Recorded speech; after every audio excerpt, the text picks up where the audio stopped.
What's up, y'all? Toya here, and I am back with another video for y'all. Before we get into the video, make sure you guys leave a like, subscribe, and hit that notification bell. Alright, y'all, so I just wanted to have a bit of a conversation with y'all. I'm not gonna follow like any type of script or format. I just want to chit chat with y'all. Okay, so we have just entered into the month of December, the last month of 2024, and I felt like it would be a good idea to kind of do a end of the year recap and discuss plans for 2025. So I would say the short and simple way to wrap up 2024 in a sense of what happened with the gig scene is, you know, we've seen how pay has gone down overall throughout a lot of these gig apps, and that's just in general. With base pay, we're seeing lower numbers, and we're also seeing it with apps bundling a lot of deliveries together to make it seem like you're getting paid a decent amount, but they're just doing it to save a few dollars off the top.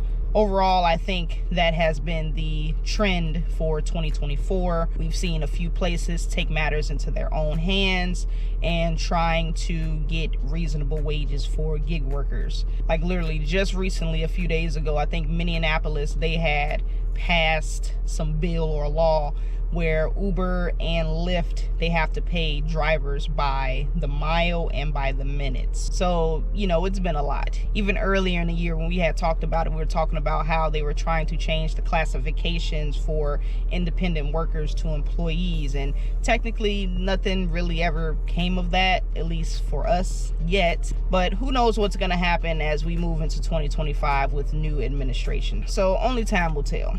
But like I said, so much going on with the gig apps. You know, one thing that I will say that has remained the same across the board for pretty much everybody is that expenses, they continue to go up, and pay, whether it's gig apps, W-2 jobs, they just aren't keeping up with the rising cost. And this is why there has been such a huge uptick in gig workers over the last 3 to 4 years, probably since the pandemic.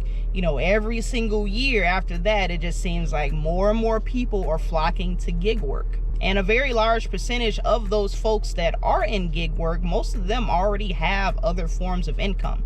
Whether it's a W-2, they have a full-time job or multiple part-time jobs, or maybe they have their own business, or they do a bunch of different side jobs, whatever it may be. You know, a very large percentage of folks that do gig work, they aren't doing it full-time. They're doing it to supplement their income, because whatever their primary source of income is just not cutting it. But even with these struggles, I think that a lot of people still did, fortunately, make their goals for the year. So maybe you wanted to pay off some debt. Maybe you just wanted to get some money into savings, or just, like I said, keep it as extra income so you can pay bills that you may not otherwise be able to pay with your other primary job. So with that being said, you know, my question to you guys would be, are you going to carry those same goals going into 2025? And that's whether or not you reached your goals or you're still trying to reach your goals. If you still want to continue on that same path, that's perfectly fine. I know financially, a lot of us probably feel like we should be a lot better off than what we are. You know, I feel that way. I felt that way for a long time. Honestly, ever since I started doing gig work. And I think this would be a good time to do my own personal recap. And I'm gonna go a little bit further beyond 2024. I just want to put everything into context so you can see, you know, where I'm going with this, okay? So I've told this story a few times, but in case you haven't heard it, I started my gig journey back in 2022. And this is because we were getting screwed by property taxes, and essentially our mortgage was going to double. So we had to go ahead and figure out how to make some extra money and how to make it fast. So once we got that taken care of, we got all our finances in order, I decided to stick around and continue to do gig work. Part of it was because not only did I enjoy the fact that I could go out and make money when I wanted to, I had that flexibility. And the main driver for this, honestly, was the fact that at my W-2, I have been constantly feeling like I've been undervalued, underpaid, overworked. And after so many conversations of trying to figure out a plan as far as salary and all of that, you know, I'm not gonna go ahead and keep begging for money that I'm owed, right? So instead, I'm gonna go ahead and make that money that I need. And that's exactly what I did. So I continued to work on the gig apps. After some persuasion, I started the YouTube channel. And I think I mentioned this a couple times, but this is not my first rodeo when it comes to YouTube. I've had a handful of different channels. I've had a gaming channel, vlogging channel, cat channel, family channel. I've had a handful of channels over the years, but this is my first channel where I actually got monetized. So I started this channel back in 2023. It was in March, and I got monetized, I think it was in July, if I remember correctly. It was my birthday month. And I still remember my first YouTube check. It was $174.07. So yeah, and like I said, all of this happened, this was last year, right? I'm just setting everything up. So coming into 2024, obviously the goal is to continue to grow the channel, expand on that. And I didn't really have a plan as far as like what else I wanted to do other than the gig work and YouTube. I figured that other opportunities would come from it, but I just didn't know in what form that would come. So this year, things just really took off. So one, we're closing in on 9K subs, and I'm hoping we're gonna get to 10K subs within the next month or two. I do wanna do a giveaway when we hit 10K subs. I just haven't figured out what I wanna do or how I wanna do it, but you know, none of this would be possible without you guys. So I definitely want to show my appreciation to everyone, whether you're an OG, you've been here since the beginning, or if you're fairly new. I appreciate every single one of you. So stay tuned for that. I will be giving out details once we get closer to the 10K. But yeah, we've had some crazy growth with the sub count going up. I remember I got invited to do a couple of podcasts with UDM. And as of recent, you know, we started selling the merch a few months ago. And I started my own courier service business. So yeah, it's been a lot that has happened within this last, year and a half, I would say, right? And the same can happen for you too. You know, I think the issue with a lot of us, some of us, we go and look at how far we have to go rather than how far we've come. And I struggle with that myself as well. I still struggle with that to this day, because when I was fresh out of college, my early 20s, you know, I kind of had like a game plan. I was like, you know, I want to do all of this before I turn 30. And I was like, yeah, I want to go ahead and get a job in my field. I want to get married, have kids, get a house, all of that, right? So I managed to accomplish a majority of these things, right? All those boxes are checked except for having kids. And it's funny because my mom used to tell me over the years, she's like, you know, I had you at 33. So, you know, you still have time. There's no rush. And then as I sit here today, I'm thinking like, man, you know, about to go into 2025. I'm going to be 33 in 2025. So not to say I'm running out of time, but like I said, there's still a lot of things that I want to accomplish that I unfortunately have not been able to due to finances. And I'm pretty sure that a lot of people around my age, they can relate. I know I've heard a lot of people say, especially older folks, they're like, you know, there's never going to be a right time for you to have kids. You know, it can't be perfect. You can't have everything set up like how you want to. And I get that. You know, I'm not trying to make it perfect. I just want stability when it comes to finances. That's really all. And like I said, I'm pretty sure a lot of us can relate, because things have just been so sporadic when it comes to the economy and finances. You know, like I said, everything's going up except our pay. A lot of people, they're finding themselves living paycheck to paycheck and they're making six figures. That is unheard of, right? So, and you can argue if they're living above their means and all that, but that's irrelevant, okay? The point is, it seems like that bar for that milestone, it keeps getting reset and it keeps going higher and higher. So no matter what you do, how much work you put in, how many hours you're working, you know, all of that stuff that you're putting in to reach that goal, it seems like the bar to get there, it keeps getting higher. And it's like, not to say it's unobtainable, but you just get frustrated because you feel like you're trying to take steps forward, but at the same time you're taking steps back. Like I said, it just feels like a lot of things that would be, you know, those happy milestones, like, oh my God, I'm buying my first house. You know, a lot of people can't say that because they can't afford to. You know, they want to have kids. You know, a lot of people, they refuse to have kids because they can't afford it.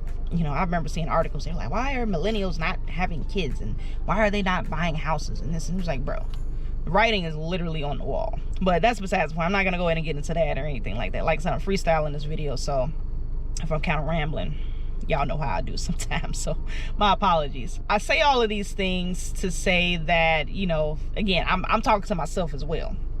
You know, it's not too late. You still have time to accomplish your goals. That's why I said in the beginning, you know, even if you didn't reach those goals for this year, you still have time next year. You can go ahead and roll that over into the next year. That's perfectly fine.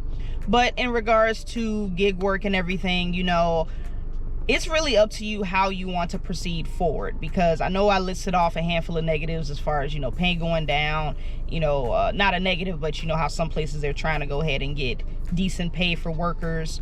But, you know, it's like an ongoing battle between the companies and the customers. You know, all of this stuff comes full circle. You know, this talk about finances, you know, this stems from the companies that own these gig apps, these companies that you work for your W-2s.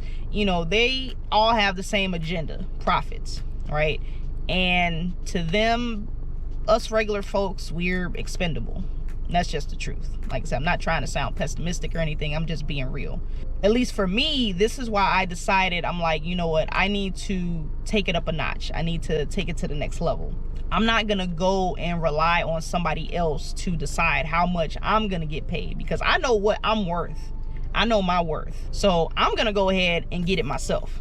That's something I've already decided a long time ago. I'm going to go ahead and get it myself. So before I even go and get into everything else I wanted to speak on, let me just lay out my goals. So I want y'all to do the same thing. I want y'all to let me know, what are your goals going into 2025? And it could be related to gig work. It could just be personal, whatever it may be. But these are going to be my goals going into 2025. So first off, I want to hit 25,000 subs. I want to get at least 3 contracts under my belt for my courier business, consistent contracts. And I'm gonna go bold here. I'm gonna go very bold here. I want to finally quit my job. I do not want to rely on anyone else for my finances anymore. So like I said, I'm going bold. Y'all ain't gotta go that crazy, okay? But you know, this is something that's been in the works for a bit.